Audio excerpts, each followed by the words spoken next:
right, welcome back to another TFT Galaxy podcast, where we high press on the news and the tactics of the club we love, the LA Galaxy.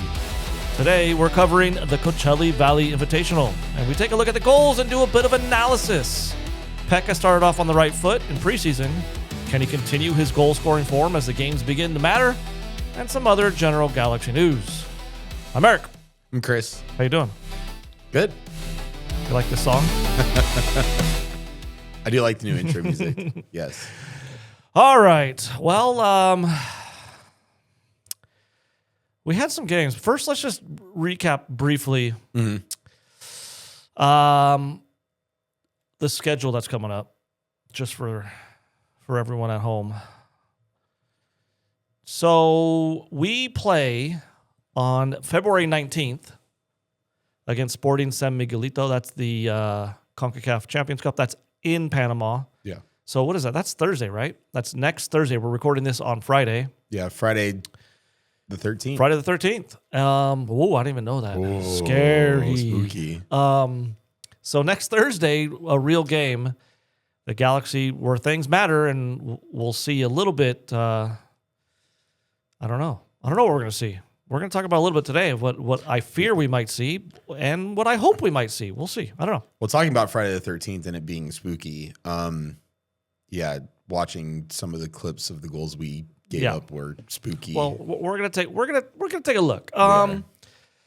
That game is supposed to be on FS2 next Thursday at 5 p.m. However, if you tried to tune into the the San Diego game, which was also supposed to be on like FS2 or something, you would have found it wasn't on FS2. There was like girls volleyball or something with a program alerted at the bottom. You got to go to this channel over here and this channel over there. So it's kind of weird. Champions Cup is not given, the importance I think it deserves. And sometimes you might have to, I don't know. It's supposed to be on FS2. If not, turn to FS2, read the bottom of the screen, and it's like choose your own adventure, right? Like go to this channel, try that, go here. Yeah. And eventually maybe you'll find it. So that's supposed to be 5 p.m. next Thursday.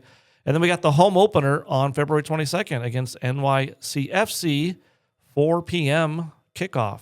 Is that a Sunday? It's got to be a Sunday, right? It is Sunday. Okay, it's Sunday. That's Sunday. So Sunday, 4 p.m., and we open MLS. And then we have a home game and then another home game. So quite a few home games coming up, and we'll be back at Dignity Hill Sports Park watching them play live. Yeah. Hopefully winning live. Let's hope so. But you never know, Chris, because things, we talked about this a little bit last week, but you have all these closed-door scrimmages, and you see these score lines, and you're like, man, the Galaxy must be doing good. I even said, I think last week, like, we've only given up one goal. Well, I mean, you don't really know what's happening in these games, right? No. Because we lose to Chicago 3-2, and then we beat St. Louis 3-0. And I don't think that's really the story, because the way these happened was there were some strange things. Yeah. Like that St. Louis game, we win 3-0, and if it was a closed door scrimmage, and you'd be like 3-0, all right, things did not go well for the Galaxy for the first half of that game in the St. Louis game, and we'll take a look at some of those things. But 2-3. Let's start with the Chicago game. Okay. We lose 3-2. Both goals from Peck. It was not a great game. I meant to put a lineup up here. I did not put a lineup up here, but I think I know it. Okay, go for it. I know it. So Mitrovic starting goal with Glesnes and Garces at the center backs. That's right. Which we had talked about potentially being a center back pairing if it wasn't going to be Glesnes and Hack.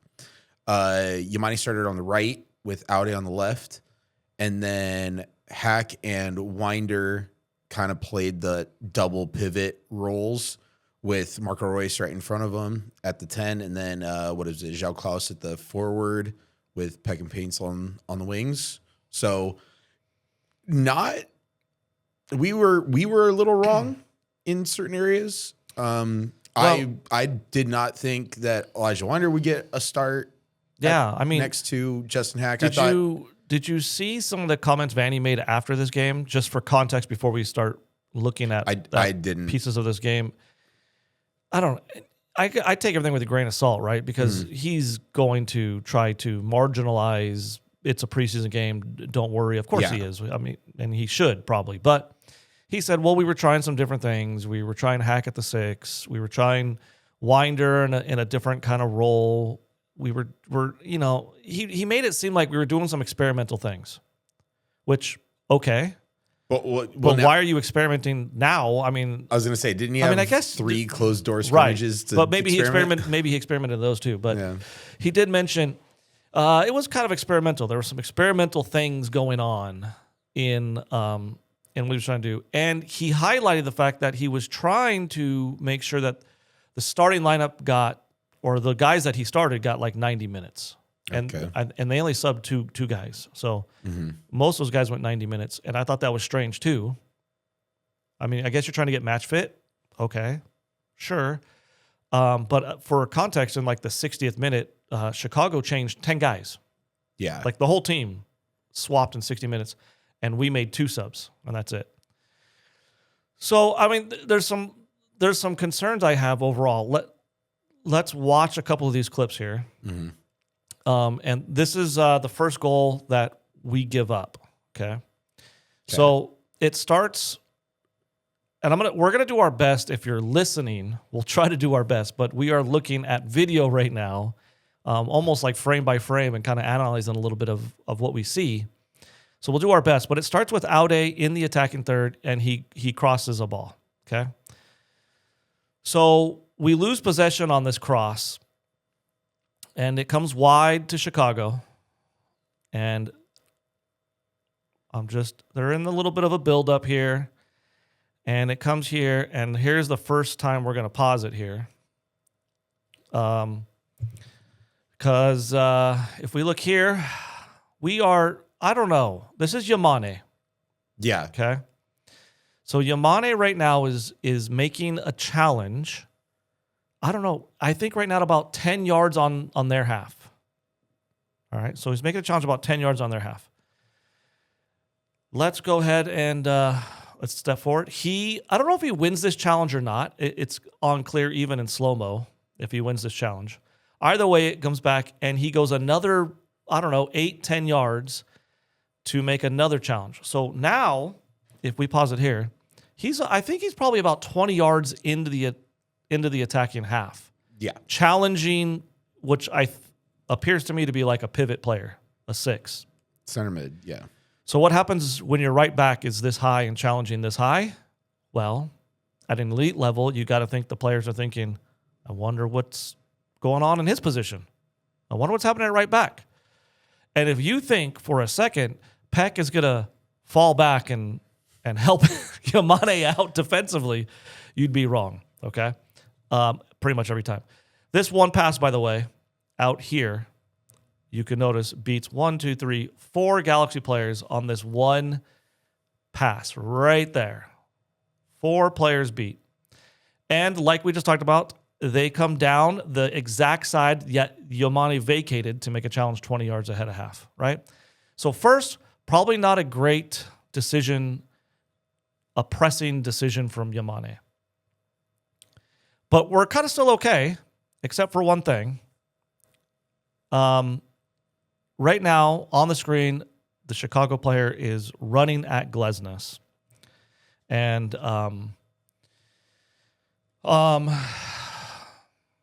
Garces here, and he was off screen, so we don't know.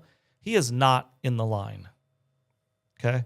I don't know why, like, Garces is not, like, here, like, with his line, but he's not. So we play. He does eventually get there, which is, kind of gets there. Body shape is not great. He's facing his own goal. And we have our next problem, which is this challenge right here. Right? A back foot weight challenge, which is not going to go well. So Glesnes challenges the ball right on the 18. Not a great challenge. Okay? And then we go forward. Garces comes in here with a 2-footed tackle and just just crunches this guy. This guy, look at this guy. This guy just gets upended by Garces, who gets a yellow card at the end of the play. And then the ball falls to this guy here, and we got a goal. So, I don't know. A lot goes wrong. For me, when you give a goal up, you, especially at this level, in order, if you want to play well, you've got to give up goals that are like, wow, congratulations, that was a great goal. A lot of things went wrong here. Yeah. I mean, Yamane is so high up the pitch making challenges. I don't know if that's by design, if he's supposed to be pressing, if he was told to press here. And then they just come down the side, which he vacated, and we have 2 terrible challenges, 1, 2, and a goal. So I don't know. I would say that's probably like 3-4 mistakes by Galaxy on this one goal. What say you, Chris? Yeah, I don't know why your right back is challenging in a spot where a center mid should be. And it's hard when you watch, especially, and we kind of mentioned this before, the camera angles are not great. Even sometimes the camera's off the ball, off the run, off the ball in some of these places, so we can't see why Yamane did that per se, but he probably shouldn't be doing that. No, and earlier in the clip, you have 2 of your center mids going to the same side. You have, as we see later on, Justin Hack kind of nowhere to be found. Yeah, I wasn't in this game. And again, I mean, take all this with a grain of salt because it's a preseason game. I totally understand that. I wasn't very happy with Justin Hack and his performance. He didn't do anything poor. Like, I didn't be like, man, he looks terrible. But I also didn't notice him. No. And I understand it could be seen as a bit unfair to take a goal like this and point fingers at everything that goes wrong. Sure, it's a little backseat coaching, 100%. But at the same time, we have to do this, right? To take a look at what's going wrong and are the Galaxy going to fix some of these problems? I don't know how to fix this except by telling every one of these guys, like, what the heck were you doing? This is pretty bad. I mean, this is a bad goal. Anytime one pass like this beats 4 of your team, almost half your team on one 10-yard pass, and they're in. Actually, I mean, Painsel's here. I mean, I know 5, 6 right here. One pass, and they're on the opposite side of 6 of our players. It's not great. It's not a great thing. Let's look at goal number 2, though. I think things get worse. I'm just a precursor. I'm not going to highlight a whole lot of happy things because I wasn't really happy with what I saw. And so we're going to take a look at the Galaxy goals too. They're coming up. But here is Chicago's second goal. It happens in the 38th minute. It starts with Glesnes having possession and building out from the back. He plays Garces, who plays Aude out left. Now tell me if you've seen this before, Chris. He plays Paintsel back to goal, and Paintsel loses the ball. I've seen that a few times. We've seen that. I mean, this is one of the things we said last season that was a major problem, right? Back to goal, in the buildup, we were really bad. And I have some ideas for what Paintsel should be doing here. I don't want him doing this. Like, he's not, every time he tries to shield somebody, like, and just pure muscle and hold it, he's not doing a good job. And we'll see, maybe, I think there's another opportunity where he does something pretty good. But we're okay. He loses the ball. And if you look here, you can see the back line's okay, right? We have the back line. You can't see just off your screen is Garces. And he's in line with the back line too. So Aude's out of position, but he was part of the buildup, so it's fine. But we have a kind of a bad challenge here by Garces. Yeah, a ball that he doesn't need to really. And now, so quickly, we're 1-on-1. Like in your own buildup, in the span of like a second and a half, 2 seconds, Glesnes finds himself in a 1-on-1 situation, which I think he does quite well in. He does delay enough, and I think this is Winder gets back to help out. Winder gets beat on the dribble. It comes out wide to Yamane's man, who shoots and scores. Now, Yamane, again, like, if we look at this right here, for me, okay, and who am I? Who am I, right? I'm not a professional head coach, but I think that's an awful lot of space, Chris, to be not connected with your center back. Now, you might say, and you might be correct, if you were to tell me, but Eric, he's worried about this weak side man. Okay, sure. Guess who scores, Chris? The man Yamane is opening up the Red Sea for is the goal scorer. So as we watch this, just keep your eye on Yamane here. Okay? He gets put, still huge gap. He's not connected to the center backs at all. It comes to his guy. Now, granted, in this situation, this is literally what you would tell your players, right? That was a good job. This guy overlaps and puts Yamane in a tough position. Does he, what does he do? Does he step and cover the overlap? Does he step and cover the ball? And you'll see he gets stuck in a little indecision. So it's not fully his fault, right? No one's coming back. And this is maybe a criticism that we have of Peck. He's not coming back to help. Okay. Nope. So Yamane gets stuck here. Right here comes this overlap. Yamane's like, should I cover the overlap? He steps back 2 times and bam, goal. Not great. I don't know what you could do. I don't blame Yamane fully. He's put in a tough position. He's on a 2-on-1 situation. But what I don't like to see is giving up goals from our own buildup. Yeah. Because we did that last season. Okay. Does Painslow know how fast he is? I don't know. Okay. Maybe. I was just curious. Maybe. Because in the buildup, if Aude has the ball going up there, right? That there should literally be one thing on the mind. It's play it into the corner and just let Painslow run. So what you're saying, and we'll freeze it as it comes in, right? I'm going to go a little further because we want to see the space behind him a little bit. But obviously, I think what you're alluding to is when it's this tight, when someone like this is this tight on a forward or a wide winger, obviously there is a ton of space behind you, right? So I think you're saying you want Painto kind of spin out of this tight coverage and receive a longer pass. Well, yeah, and if you go back, right? If you go back to when Aude has the ball, it's literally just like right back up. He gets it right here. Literally, it should be one touch with his left, hit it, and just see if he can hit the corner flag, and just let Painslow run. I think a little bit more direct play is necessary, for sure. With someone as fast as Joseph Painslow, yeah. Nobody's really going to catch him. Right. I have, and I think we'll see it in another clip. I have another idea. Galaxy comes back and scores. What minute are we in? I have no idea. We are in the 50th minute now. So here's a Galaxy goal. It starts with Peck to Klaus. Okay, and then all the way back. So it's basically a restart. We're at Glesnes now. We get to Garces. So Paintsel now, he has a little bit more space, probably because we're not building up so far back, right? We're kind of in the middle third. This is what I'm talking about. Look at what Paintsel does here as opposed to what he did last time. Okay?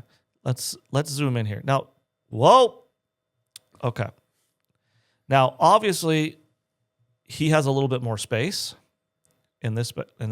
But what I want him to do instead of try and shield this guy is, you'll notice when he traps this, he immediately moves and cuts in with it, which keeps the guy on his back. That's fine. But at least he's being dynamic with the pass, with the ball.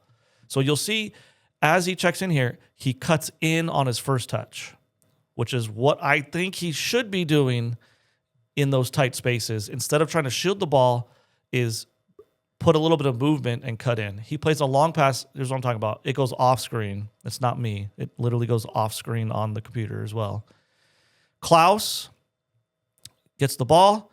He does a real good job. He pulls all 3 defenders, plays through this gap right here. Peck, nice finish. Yeah. So it is nice to see Peck finishing, right? And I think one of the themes of today is Peck had 2 goals in this game, a goal in the next game, and that's it, right? So 3 goals in 2 of the CVI games. That's pretty good. Well, that's pretty good. Well, also, the one thing we didn't talk about at the time of recording, the closed door CVI scrimmage between the Galaxy and RSL finished at 3-3. He did not score in that game. He did not, and he did play. We saw He did pictures, play. but we don't know how much. But anyway, this is a good finish because that's one criticism I had of him last year is his finishing wasn't great. So that's a pretty good finish. Opens his body up, wraps his foot around the ball. It's he had quite a bit more room to finish here, but finish is a finish. Listen, yeah, it doesn't matter as long as it crosses the goal line. Finish is a finish. As one. Yeah, can't be too critical. Nah. All right, goal number 2, where we tie it 2-2 in the 77th minute. All the way, Mitrovic, long ball all the way. This is Nascimento. And one criticism Vanny had of Nascimento last year is this long ball he was not able to hold. So I think this is really good. Strangely held by heading the ball straight up about 8 yards and then holding him off here. But I do like, he's pushing off of him. He's keeping him at distance. So he does a good job on a 60-yard ball, holds it. Plays it to Peck, and now we're running at him. Peck to Royce on the underlap. Royce shoots directly at him, right at the goalkeeper. Falls back to Royce, back to Peck, who fake shots and nice, neat finish into this one's perfectly into the side net. Mm-hmm. So, again, positives. Is Peck poised to actually score a ton of goals this year? I think maybe. I mean, I think with Klaus, as you saw in the last play, he drew quite a few defenders. Mm-hmm. And Nascimento here playing pretty well. Maybe a little bit of pressure off of Peck, and he scores some more goals this year. Yeah, and the whole system that we've seen Vanny implement over the last 2 seasons is all about those inverted wingers. And here it is perfectly, 2 times. He's supposed to come inside, strong left foot, and that's the finish you want. So perfect. It's a good thing. And a finish he didn't do too well with last year. That neat finish where you open your body up and find that far post. And he did it twice in this game. Yeah. And you know what? I say this with the teams that I coach. It doesn't matter if it rips a hole in the net or trickles over the line. They all count as one. You don't get an extra goal for style points. True. So if maybe Peck found a way to just simplify everything and put the ball in the back of the net. So here's the concern. We're going back and forth, right? We finally get ourselves back in the game. And this is kind of like last year's Galaxy where we just scored. What was that, 79th minute or 78th minute, right? Yeah. 4 minutes later, Galaxy concede, and we end up losing 3-2 on this play right here. All right. Well, we had some technical difficulties, but we are back, and you never even knew it. Nope. All right. So let's Galaxy did Galaxy things, which I think I've said already, but then the recording took a massive crash. We're up. We're tied 2-2, and what did the Galaxy do? Well, about 3 minutes later, they give up a third goal. So as we watch this clip of the third goal, we are sitting back, trying. I don't know what we're trying to do. We're protecting our lead. We're pretty good. Well, hold on. We're protecting our tie. Sorry, we're protecting our tie. Protecting our tie. We're tired. Okay. I'm a little upset. Everything crashed. Okay, just give me a second. All right. So here's the long ball that comes in, and you will see a ton of space in this area here where the ball is about to be played. We are very compact, and the ball just gets played out wide. And again, we find ourselves with Yamane one-on-one. Yamane does not do great. He gets beat with a pretty simple one cut-in move. Looks like he was trying to push him outside, and he's like, okay, I'll take the outside. And then he crosses it in, and the most open touch goal ever right here. Yeah. And so right before we lost connection, we were talking about this is the goal scorer right here. Many people would call him the most dangerous man on the pitch right now, besides the guy with the ball, I suppose. He's in a very advanced position. Well, he's goal side of the entire back line. Yes, he is closer to our goal than our defender. But I do want you to notice, 1, 2, 3, 4, so it's there 2, and we got 4 guys back here. But as it goes forward, like, I don't know what Glesnes is about to do here. Well, it's Garces. Garces sees the guy and runs in front of him and gives him this much space. Yeah. What? And the guy just Garces he can see him. Yeah, through the entire thing. Why doesn't he mark tighter on that? Like, is this piece of grass gonna score right here, Chris? Last I saw, I don't think turf can score goals like this. Grass cannot score goals. Well, he marks the crap out of that grass and leaves the guy wide open. Yeah, during games like this, I'm always curious to hear what is being said, because if you go back a little bit, right? Hold on, play it. Right here, stop. Is Nelson saying anything? Yeah, I know. Who's saying, like, hey, guy on your shoulder, guy on your right shoulder. Yeah, is Nelson saying anything? Is there a call coming in from even the guy further back? I would love to hear what is being said, because as a former player and as a coach now, you look and you go, this is a communication thing. It definitely can be.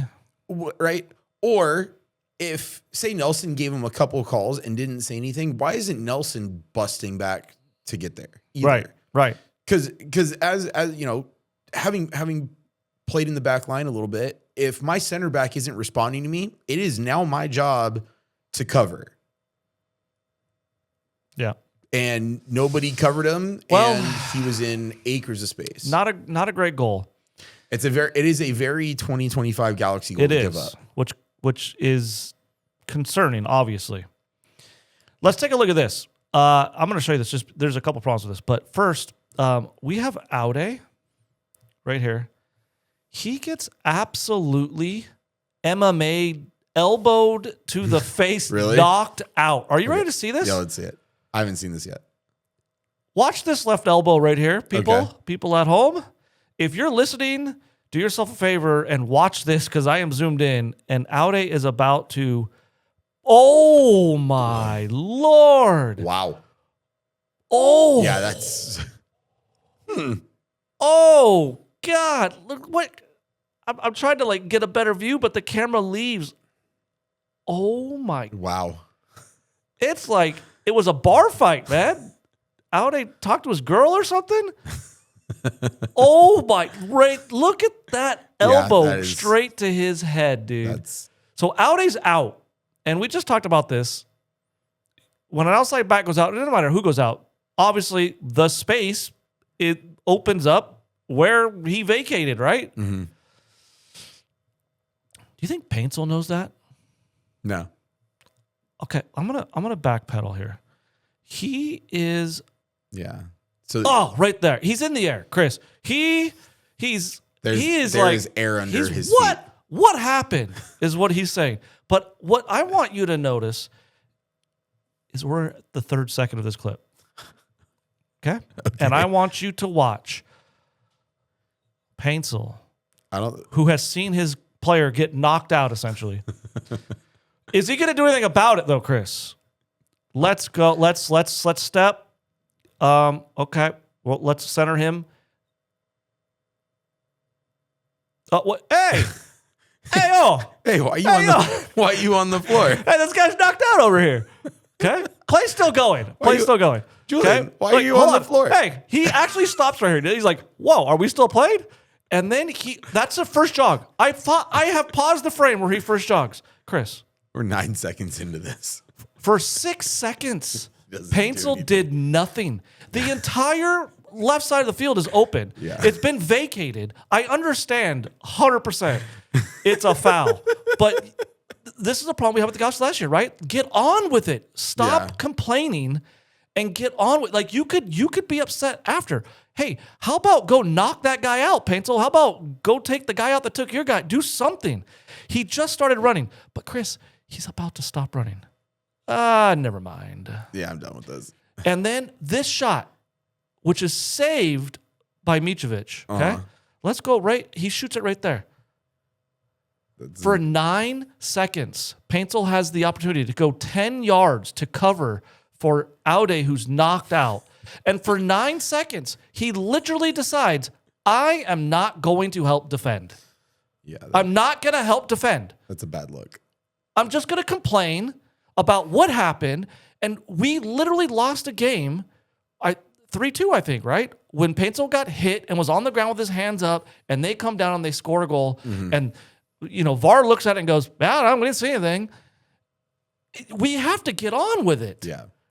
And in the season, this may get called or anything. I think this comes back with VAR. Yeah. 100%. Yeah. But the symptom of not getting on with it is concerning only because, like, if this was an isolated incident, I would be like, bro, he got knocked out. Like, I could understand in this instance Paintsel saying, like, bro, we're just going to play? What are we doing? I get it in this instance. My concern is he did it last year in the run of play, and VAR took looks and said, yeah, weren't fouled, or that guy wasn't fouled, and we're still complaining. Yeah. So I just thought I'd show you this for 2 reasons. One, poor Aude, man. I mean, he is just decked. Oh, my gosh. And a little concerning on Paintsel. And now here's my next concerning thing I think everyone should be concerned about. If you play the Galaxy, just press them. Press them. Just 100% press them. You're going to see it in the next game as well. Watch this press right here. Just playing this clip out. This is in the 15th minute here. So very early days. And you're going to see right here, as you will see teams press, you're going to see pressing here, and then you will see these guys stay very tight on their marks everywhere in these spaces because they know the Galaxy are susceptible to cough the ball up. So we're going to see that right now. Like, just look at this press. Press there. Press there. Look at the options right now. Everyone is tightly marked, and they are overpressed. And by overpressed, we mean they're leaving guys on weak sides open. They might be leaving a forward open we can't see at this point. But they're committing a press because they know that we, as in the Galaxy, are committed to building out of the back, and we're not going to play that long vertical pass too often. So they just keep pressing us, and back to goal, what happens? Paintsel loses the ball. Now, he gets a foul call in this one. But I ask you, Chris, I think this is 50-50. He might not get that call in MLS play. I think it's a foul, but I can see it going the other way, and they're in. So again, very reminiscent of play. Again, here, what if he met this ball a little bit and cut in on his first touch instead of trying to post up on him?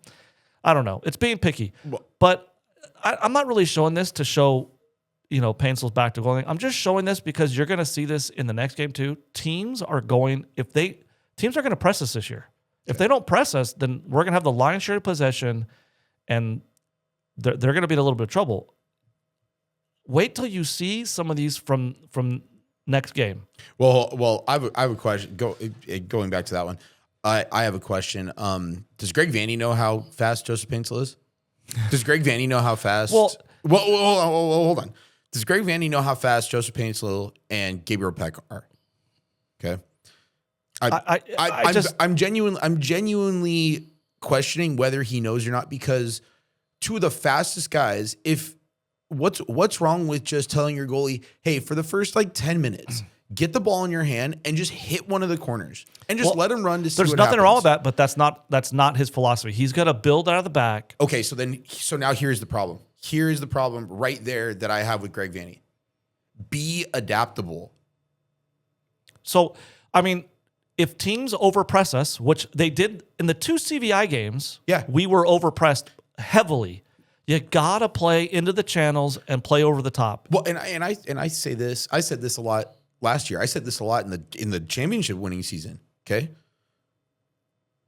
we would get a ball, and it would get keeper would put the ball down, play it to a center back, then it would get played to an outside back, get played back to the keeper, and then he'd hoof it. Why not just start with that? Yeah, I'm sure. I mean, I understand there's arguments against that. It's pulling people out of position. It's making the team move. I get it. I get it. But here's my thing. If you're gonna be, I have zero issue with Graviani wanting to play through the lines, play soccer like that. Awesome. But if you know you're gonna get overpressed and the channels are open, literally the way to do it, the way we've taught our kids as not the elite of the elite high schoolers, just normal run of the mill high school players that we've coached in the past. Hey, if they're going to overpress you, right, get the ball and play it. And then I mean, unless you are so superior to the team that's pressing you, and you're able to either superior tactically or superior technically to get out of these tough situations. Yeah, you have no choice. No, and guess what? These are professionals. But even at lower levels where we've coached, a broken clock is right twice a day. You're not going to have a good day, and you're going to miss something. You could have the better technical team in the world. So, Chris, I'm going to be your best friend ever right now, because I'm going to show you 4 clips that back up what you say so much. This is the St. Louis game, which, by the way, we win 3-0. And if you didn't watch and it was a closed-door scrimmage, you would be saying to yourself, wow, the Galaxy are going to have a great year this year. Here are 4 clips in the first half to be concerned about right now. In terms of what the Galaxy are doing. This is a build-up. They're doing the build-up thing where the outside back plays the keeper to start the build-up, and this is becoming a more and more popular thing in Europe with these teams. Just watch this build-up, watch this overpress, and watch the Galaxy just not do well. So we got Yamane. He plays to Marcinkowski. Was that Yamane? Oh, hold on. Who is that? That's not Yamane. Sorry, Yoshida. My bad. That's Yoshida to Marcinkowski, who plays. Now, do you? I'm sorry. We are quiet because we are playing a clip where St. Louis almost scores a goal off of our goal kick. Okay? We don't get 24 yards out away from the goal line. And this line. is very reminiscent of like game 1 or 2 last year, where we played Garces in the air and he mistrapped it and they scored a goal. Remember? And we were like, what, man, that was really sloppy. And we were mad at Mitrovic for the ball in the air. We were mad at Garces for his mistrap. Well, literally, same thing, different year, different goalkeeper, different center back, same problem. Heavy touch by Yoshida, right to a St. Louis player, and they are in. And they miss this goal by just inches of not scoring their first goal. Okay, so I get it. If that's an isolated incident, I get it. Like, wow, my bad, isolated. Chris, here we are again.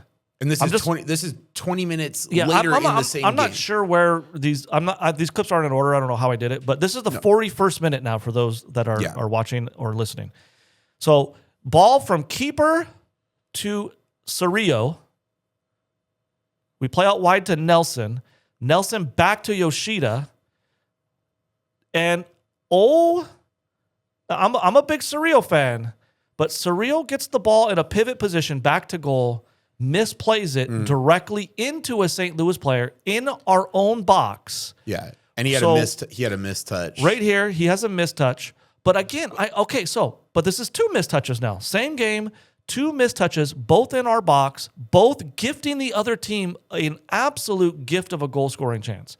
Yeah. They don't score. And this is, I'm going to go to the pass Nelson made. And I've had this criticism even when, I'm a very big John Nelson fan. You're talking about this, so this back pass back to Yoshida. Yes, but again, not an isolated incident. If you watch John Nelson, ever since he really became a regular, ever since midway through 2024, I do not think he has 30% of his passes going forward. Yeah, no. And that is my one criticism of him. It's like, hey, you have people that are forward. To that point, Chris, again, look at this press. Look at the red bodies pressing us into these bad situations, forcing us, and we're just falling into it. Maya Yoshida's played in 4 of the biggest leagues in the world, correct? Yeah, but okay. But here, that is correct. But this is what I'm saying, okay? But is it his fault if Vanny's telling him, hey, this is how you're playing, this is the pass you're picking out? Guess what? Be a captain and go, hey, okay, maybe. It's not working. Well, Chris, I'm not done because I got a third one here. This is 2 minutes later. 2 minutes later. Here we go. I'm just going to play this for you. This is build up again from our goal kick. Because the first two went so well. This is not a repeat. It might look like a repeat, but this time we have Yoshida playing the ball to the keeper again. Last time it was Marcinkowski playing to Yoshida. Now it's Yoshida playing Marcinkowski. Are we seeing how close they can get to us without, before we have to do something? For those that are watching, we Yoshida played the ball directly to, I think this is Lepley at this point in the game, who passes the ball directly out of bounds about 3 yards from the corner kick. I think he did get a foul called. He did not get a foul called. Oh, he did not? He did not. This was not called a foul. He wanted a foul. And I think, again, this is is that a foul? I don't see a big enough shove for him to go move. I don't know. Again, I think this is 50-50. Sure, you might claim it's a foul, but I think this could as easily not be called a foul, and it's not. And just like that, again, look where we give the ball up, right outside our box. It goes right past this guy too, by the way. Greg Vanny, adapt. Okay, so one more, and again, this is four. This is not even a minute later. I don't know if this is a failed buildup. This is to show you the commitment that the other team has in the press, is why I pulled this. Just so that everyone gets an idea for our opponents are being told, press the absolute living hell out of the Galaxy. Okay? So you will see that. Right here. Look at this. Look at this commitment. Cuts half the field off. Here, look at this sprint here. Yeah. You don't see a lot of teams get overpressed where the outside back gets the ball way out wide here, and the guy here is full on sprinting to close him down because they know this is a great chance for them. And we play it, and look what happens. They get the ball in the attacking third again. So those are 4 clips I just pulled right now from the first half of the St. Louis game where the Galaxy conceded possession in their own defending third due to this buildup, and we won 3-0. So if you didn't watch the game, you might be like, "Oh, we're doing good." This is very alarming to me. Yeah. And again, like I said before, whenever I've coached teams or whenever I've watched teams, you want the other team to earn their goals, right? Hey, whatever. The guy, that was great movement, great pattern play. The guy hit a 35-yard banger. Man, what a finish. What a half volley on the back post or whatever. You just clap your hands and go hey, that was great. We'll get them. We'll come back.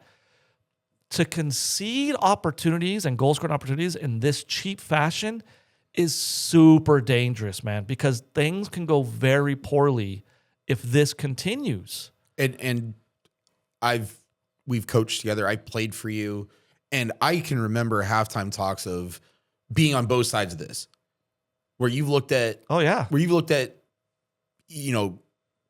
defenders, you looked at a goalie, you go, hey, if they're going to press you, here's where the space is. Kick it out, kick it there. Yeah, right. Yeah. Force them to back up, and if they're not going to back up, we're just going to beat them on it. And then flip it. Teams that are so dedicated to that, you just go, let the dogs loose because they're not going to change. Press them. So, especially this is like tactic 101 for amateur soccer, right? Like the left back or right back on the team you're playing is terrible. Yeah. Every time he touches it, you press him so fast and he will cough the ball up every time. They're using that tactic against us. And I like to last year give Greg Vanny a little benefit of the doubt and everything, but looking at the fact that he's so dedicated to this, even in preseason, he's so dedicated to it, and these games don't matter. Why not just try something? But if you're so dedicated to this and you're seeing that your team can't do this, I'm with you. The only thing I think that saves us in this is it's preseason, and they all, players, coaches, everybody can fall back on, hey, it's preseason. We're just trying things. Hey, Chris, relax. We're just trying. We're just getting fit, and we're just trying things. But anyone who knows anything, I'm telling you, knows Winners win and losers lose. It could be a pickup game. It could be a preseason game. It could be MLS Cup final. Winners win and losers lose. So I don't want to hear this BS of, well, it's preseason. BS. If we're going to be good, we're going to be good in preseason, we're going to be good in season, and we're going to be good in playoffs. It's not going to be, well, just wait till we turn it on, Chris. This is concerning to me. I'm getting upset. I'm getting upset, Chris. I'm starting to slightly lose faith in Greg so Vanney. I could hope it's a preseason jitters, and maybe they will adapt. Maybe there are, to be fair, okay, having said all that now, to be fair, in games that don't matter, sometimes you do tell your players, hey, just try to play through it for now, and let's see what we can do. And we've done that as coaches as well. Yes. Like, hey, yes, we have. We're going to try to build this game. And I understand we're going to fail to build in several cases, but this is going to be just a preseason game. We're going to try to build. Let's see if this is a viable thing for our team. We've said that to our teams. We have. And we've known they're going to go in and they're going to fail in the build-up and they're going to fail over and over again, but maybe over time they get right. So it could be one of those things, but they are professionals, Chris, and so I don't buy it completely. No. We coach amateurs, and amateurs make mistakes and professionals shouldn't. Sorry. Here's goal number 1.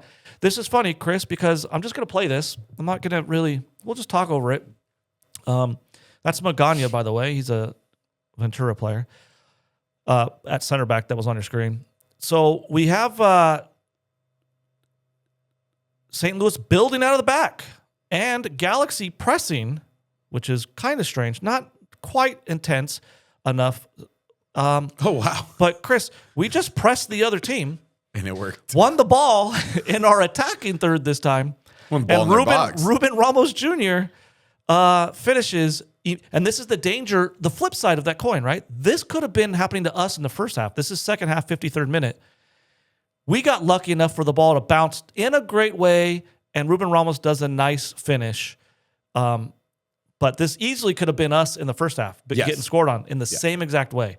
And again, you don't want to be scored on like this. That's our first goal, okay? Goal number 2, that was 52nd minute.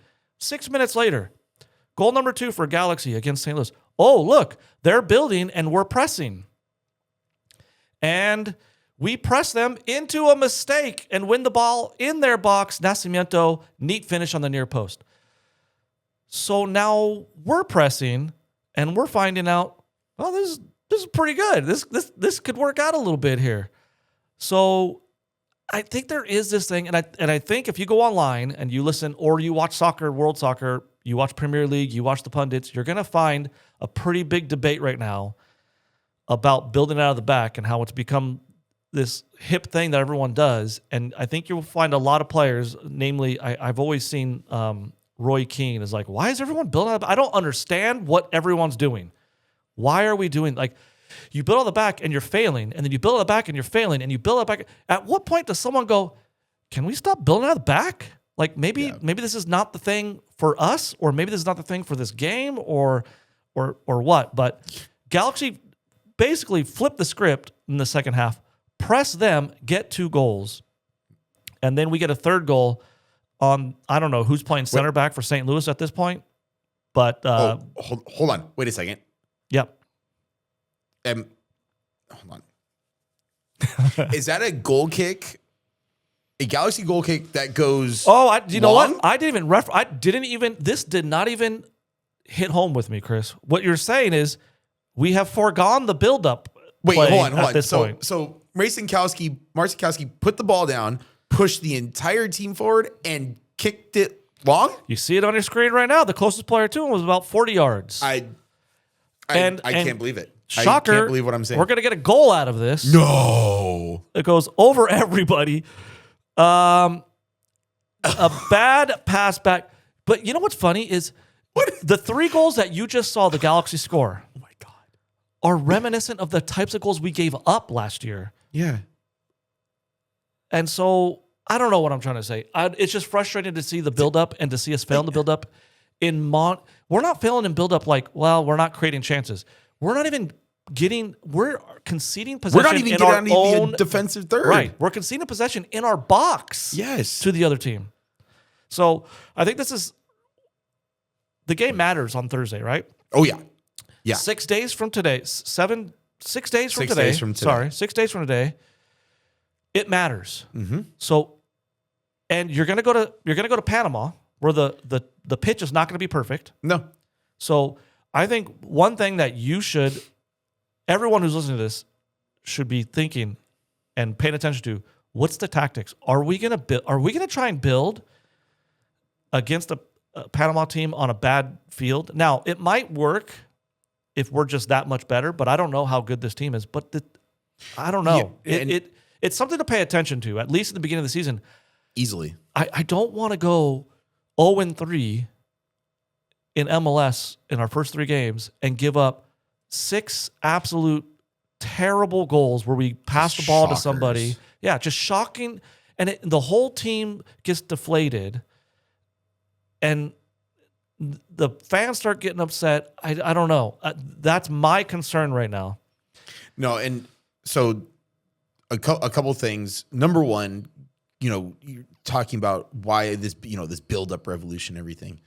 And we've used it with teams that we've coached and everything. And I kind of use it as kind of a negative thing. It's like, guys, you're not 2009 Barcelona. Yeah. Well, with amateur players, it's really hard to build up. Right? But guess what?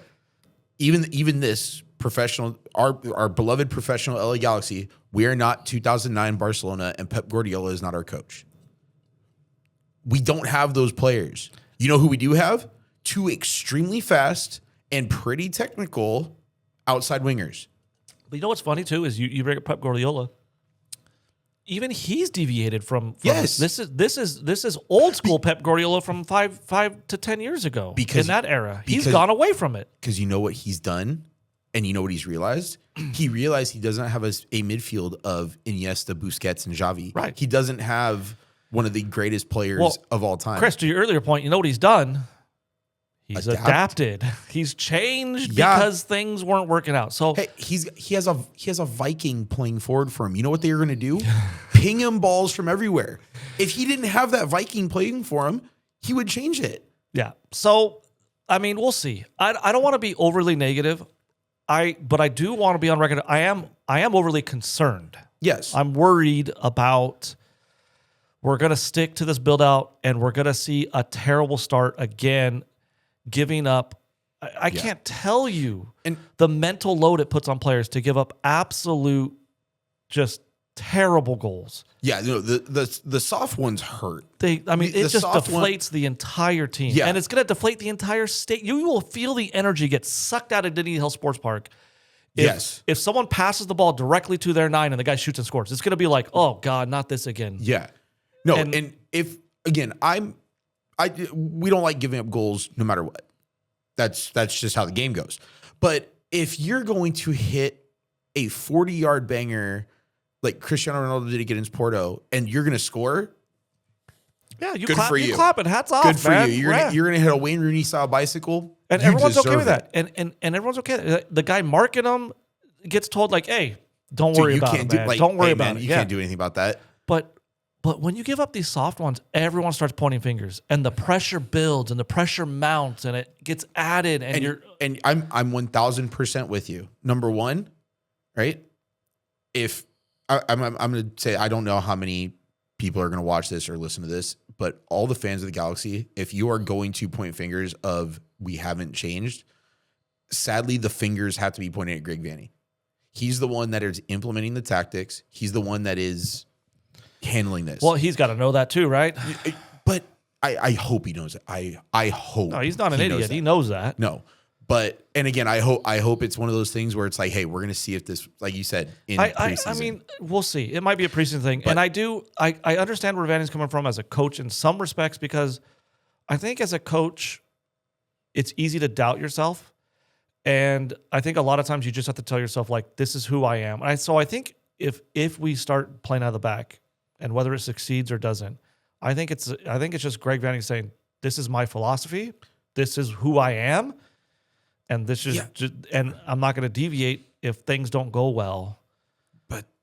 And there is, you read soccer coaching books and stuff like that tell you that exact advice, right? Stay true to yourself. Don't deviate. So there is a side to that. I'm with you, but even the greatest British manager in history said, I realized that when I stopped winning, I had to adapt. And what did he do? Adapted, won 3 more titles in a row. Well, right? let's not be too harsh. Maybe they do. Maybe they do. And I hope that's the case. But if you're gonna go down with this ship, like, then you kind of deserve it. Like we'll see. I'm gonna back the team as as a fan, as someone who wants to see them win, who loves it when we do, but also from my coaching brain, I'm gonna look at it and go, dude, like if you're not willing to change things up, like you deserve what's coming. We'll see. I'm a little worried, but I'm excited to be back and watching the guys play. And like you said, I'm going to cheer the team on every single game. I don't care what's happening on the field. I don't care if they're playing terrible or not. I'm going to be there. I'm going to be cheering them on. I'm not one of those guys that's going to be like posting banners up and Vanny out and stuff like that. No, we're just going to come on our podcast and say I don't agree with doing all that kind of stuff. No. But I am slightly worried that some of the things we saw at the end of last season and some of the big problems we had last year with how things were being done and why our season was so bad are still persisting into the preseason of this year, and that kind of worries me. Yeah.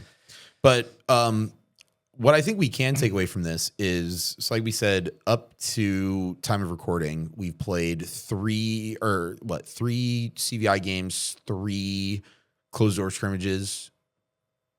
Am I right? Am I right in that? The 3 closed door dignity plus 2 public CVIs, 1 closed, 2 before CVI and 1 after CVI. Yeah, 3 and 3. Okay. So with that, going forward, Gabriel Peck has 3 goals in that time period. Gabriel Peck, I must say, looks a lot better than he did last year. And I think looking at that João Klaus acquisition, that kind of play it. Now it doesn't 100% play the same way as it did when Ricky was on the field. But you notice in the first goal that Peck scored against Chicago, João Klaus required a lot of eyes and a lot of attention went to him. That's what you said. You said that for a couple episodes, right? That's what Ricky did. But if Klaus can just draw people to him because he's a big body and he's a little bit dangerous, just drawing people in alleviates and gives Peck a little bit more space to do his thing. And I think that is where we're going to see those 2024 numbers start to come back. He's got 3 goals in CVI. Yeah. I mean, I don't know. I was kind of pessimistic on Peck before I'd seen him play this year. That's kind of flipped. I was optimistic about the season. Now I'm getting a little worried about the season because I'm just seeing some danger, some danger Will Robinson moments on the field. Yeah. And now seeing Peck play, I'm like, okay, I'm a little bit optimistic about Peck now. Like I think he could turn it around. I think he can do some good things. Goals for in all those games, we have 15 goals for, 7 goals against. The concern for me is we gave up in the last 3 games. We gave up 3 goals in 2 of the 3 games. Yeah, which is reminiscent of last year. Giving up 3 goals in games. And another thing which is reminiscent from last year is that Chicago game, fighting back into it and giving up goals all the time. Same thing happened in the closed door. We don't know what happened in the Real Salt Lake closed door, but we do know. I do know the times that the goals were scored. Right. Okay. So Paintsville opened the scoring in the first minute. RSL equalized in the 8th. João Klaus scored in the 20th. RSL equalized close to halftime. Okay. So we're tied. Up tied. Okay, so 2-2. Very reminiscent of last year. Right. Okay. A 60th minute penalty for RSL was converted. So now RSL's up 3-2. And then Justin Hack scored in the 90th. Okay. So, at least we came back instead of conceding. And yes. So usually we would be on the flip side of we'd be up 3-2 and then we concede the equalizer. One thing we were up on and high on is this defensive revolution from Hack and Glesnes. It hasn't, at least the last 3 games, hasn't paid too many dividends. Now, to be fair, I mean, they weren't even on the field for the St. Louis game. No. But we didn't even give up a goal. Miraculously, in the St. Louis game, with all those giveaways in our defending third, we didn't give up a goal. So, I don't know. We'll see. I mean, we can't be, if we continue to give up goals like this, Real Salt Lake is not a great team. No. I could see people saying, well, Chicago's a really good team. I could see that. Okay. So maybe you chalk that up to Chicago's a good team. And you know, first kind of that was the closest thing to like a full match speed that you're gonna find. You know, the 3 closed doors at Dignity Health. I mean, considering one was against the USL team, I will give benefit of the doubt. So we did see what happened with a Glesnes Garces pairing. I don't know what happened in the RSL scrimmage. I don't know what the lineup looked like.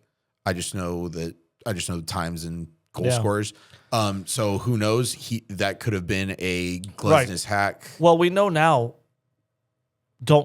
Especially in preseason, you can't just look at score lines because it doesn't tell the story. You don't know what happened. You don't know how the goals were given up. You don't know how Galaxy scored theirs. You don't know. You have to. So you can't take much away from just the score line. Mm-hmm. And that's basically it. We have a couple little things here. I was kind of disappointed not to see Cuevas. I was so raging not to see Cuevas in the first game because it was all starters. And I'm like, oh my God. But we know why. Oh my God. So he's not starting. Okay. And then they bring on 2 subs and Cuevas is not brought on. And I'm like, oh. And then we play the second game with all new players and Cuevas still is there. And I'm like, oh, he's gone. Like they're going to sell him. Well, it turns out Galaxy finally said he's been carrying a knock and he's not available to play. Could you have said that before you played these 2 games and like frustrated the crap out of me? Yeah, maybe. Greg Vanney came out after the St. Louis game and said he and Eric Tommy were both carrying knocks, but they were available. Can you lead with that? Yeah. Can you say on the starting lineup like, hey, just FYI, you know, these 2 guys are carrying knocks and you won't see them because I think everyone wants to see Cuevas. We're all Cuevas fans, and I think everyone wanted to get at least a look at in one of those games Tommy and what's he going to bring and where are you going to play him? Well, there's a reason why you didn't see those 2. They're not fit. So yeah, this was a little interesting. I was looking this morning because we were putting together our show notes. You know, we were filling in spots, and I saw that the LA Galaxy acquired a 2026 international roster slot from Austin for $240K in general allocation money. I saw that. I was like, oh, okay, that's cool. Incoming international. But then you read on and it says on July 13th, that roster spot will go back to Austin. This is congratulations, MLS, in allowing these ridiculous things to happen where Galaxy hold an international spot for half the year, which then reverts back to them for the second half of the season. It's so stupid. Does the Galaxy get the money back then? No. Like what? Well, I mean, I read a little bit online about this, and I think the rumor mill is just saying they needed a short-term international roster spot because someone's about to get a green card. So in order to be eligible to play at the beginning of the season, they need this international roster spot, but they anticipate by summer the green card will come through and he won't be considered international anymore, and then it reverts back. Stupid. Okay. I think that's basically it. There's 2 real quick things. I guess 3. Well, do you want to talk about current player or former player first? I'm just going to go super fast over these because I don't think they're very important necessarily. Perez, that's Johnny Perez, who I really liked when I saw him on the field for the Galaxy. We traded him to Nashville last year, sold him to Nashville. I don't know what we got for him. We have some sell-on clause that we get percentages, and he is now he signed for Chivas for a reported 2.5 million euros. Okay. Which is some, I don't know, 3.2 million US dollars. I'm not sure what the exchange rate is right now, but it's probably about 3.2. Well, he is going to Guadalajara, so I wonder how many pesos that is. But we have no idea because MLS is secretive and I don't know, it's like a secret society. We don't know what the sell-on percentage was. We don't know how much Galaxy is getting from this. So the news is, congratulations, here's the news. We don't know the news. Okay. But a Galaxy are going to get some amount of money from this sale. It could be very little to significant amount of money. We don't know. Mm-hmm. Gino Vivi, who we saw in the December friendly, right? We saw in the Club America friendly. Yeah. He played, and I was like, okay, he looks pretty good. Mm-hmm. Well, he's gone. Yeah. He's been loaned out to Tampa Bay Rowdies, and a loan at 26 years old is not a great move. No, that's not a great sign. When for you're your 26 career. and getting loaned out, so Honestly, that's the Galaxy telling him like, I don't know, man, c'est la vie, like Yeah. I don't think it's gonna work out for you here. And I thought he looked okay, but it was a snapshot, so who knows? Mm-hmm. And the last bit of news is this is kind of big, actually. I mean, Robbie Keane is in the running. He's shortlisted as one of the 3 people that are up for the Tottenham manager position. He's a former Spur. Maybe he can go to the worst team in EPL, Tottenham, do pretty well, And sabotage them. sabotage them. For you, at least.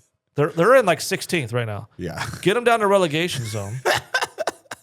Tell them sayonara. And then come be Greg Vanny. Greg Vanny, something happens. And Robbie Keane is a Galaxy coach in about 4 months. It could happen. Oh, that's you as both a Galaxy and Arsenal man gotta be loving that. Of course, Robbie Keane is a Tottenham. He's a former Tottenham player, yeah. so he wouldn't do such things. But See now, yeah, no, he wouldn't. And the problem, you on that side, and then for me, it would be hilarious to see him do that to Liverpool. But as a former Red, he's not going to do that to them either. But as a former G, if this goes well and Greg Vanny is shown the door at any point, hey, Robbie Keane, yeah, I mean, could become a new absolutely. manager. I love having managers that have ties to the team, as Tottenham do as well. I mean, lots of legends come back to coach their team. So well, then here, real quick, this will take about 1 minute. Okay. Other than Robbie Keane, which former player would you like to see in the technical area for the Galaxy? Landon Donovan. Okay. That's easy. Okay.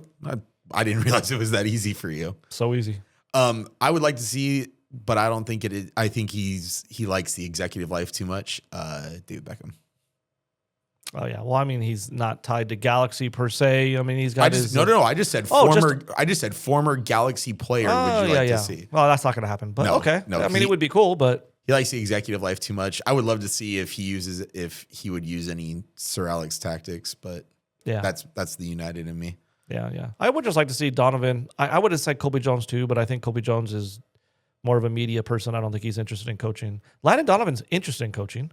He has coached. I think he took over the women's team again in San Diego as interim. Something happened. I don't know. He coached them. So he's been coaching. Wasn't he with like the San Diego Sockers at some point? Yeah, he was. Okay. He was coaching the men's San Diego team and the USL team down there. That's what it was. Okay, that's before what I was they folded because San Diego FC came into MLS. Mm-hmm. So and he's passionate and he's a Galaxy player. So I'd be interested to see him coach. Yeah, I'd be very interested. All right. Well, I mean, I think that's it. I don't know. I talked myself off the ledge. I don't know. Chris talked me off the ledge. I don't know. I feel a little bit better now, having just gotten out to you, and speaking to you, you, Chris, and everyone else that's listening. So thanks for listening to my little tirade. I feel a little better, and we'll just chalk it up to some preseason, like everyone's saying, and we'll hope that we don't give the ball away in our own box. Yeah. In the first games that matter. Yeah, you feel better now until the 19th happens. Yeah, let's just hope I feel better, because if I see it, I'm coming back on this podcast so fast, and I'll be like, I told you so, man. I knew it. I'm just hoping it's not true. I hope not. I'm hoping it doesn't happen this way. So we'll see. We'll know a lot more next Thursday, because it's a competitive match. So all this, it's preseason, is out the window because this game matters. And so now we can't say it's preseason. Yeah, every game from now on every matters. Decision, every performance, everything matters. So now let's see. Let's see what we do. Let's see how we perform. And I'll be on TV probably searching for where they're playing and cheering them on. So I hope you do too. Yep. Thanks for listening. Thanks for watching. As always, subscribe, like, and leave a comment. It helps podcasts grow, we hear. We Yeah, don't know because yeah, we're leave- so small, but Leave a comment either under the podcast or on the YouTube video. If you have longer form message, send us an email, final third galaxy podcast at gmail.com. And yeah, we're excited to hear some of your guys' takes once competitive games start growing. Yep. Hopefully we're coming back here and we're not worried anymore. We're like, man, what a great game. That was excellent. So that's what we can hope for. And that's what I am going to hope for. Hopefully. So, all right, Matt, we'll see you guys all next week. Thanks for listening. Thanks for watching, and have a good weekend. And cheer our Galaxy on Thursday. Yeah, see you guys.